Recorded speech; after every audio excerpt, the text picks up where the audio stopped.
All right, I'm sitting here in my 2015 Toyota Tundra, and with the stock Tundra radio here. The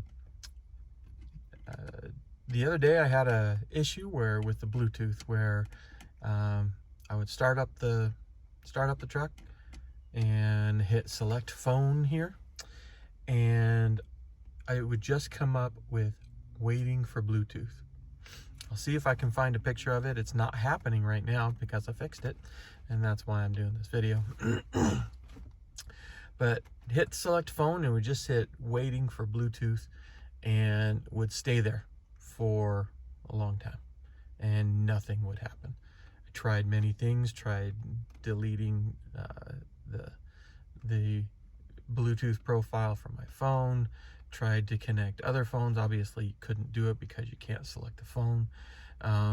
So I was pretty much stuck. Now this has happened to me before, and both times it happened because I don't know the exact reason why, but both times it happened because one of my kids connected their phones to it, and then the next time I tried to connect, that's what came up.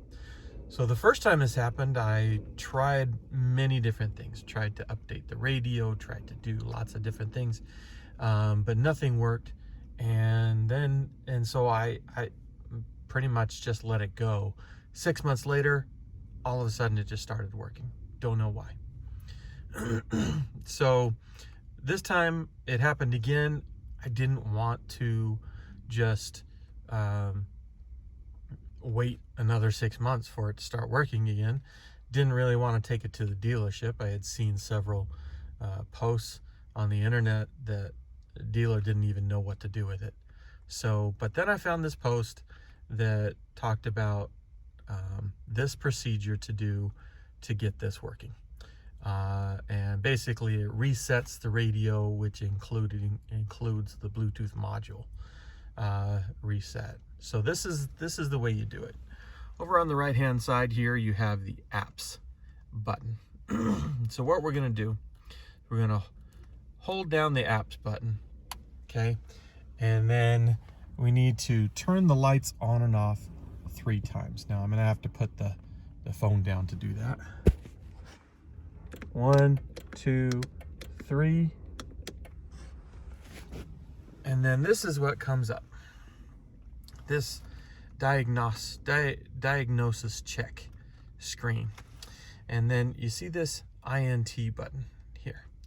You want to hold that button down until it says personal data is initialized, yes or no.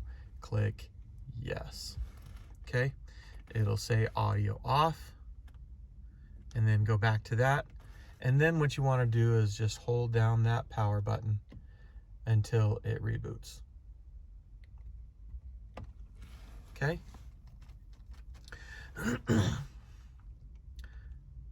Let that come back up,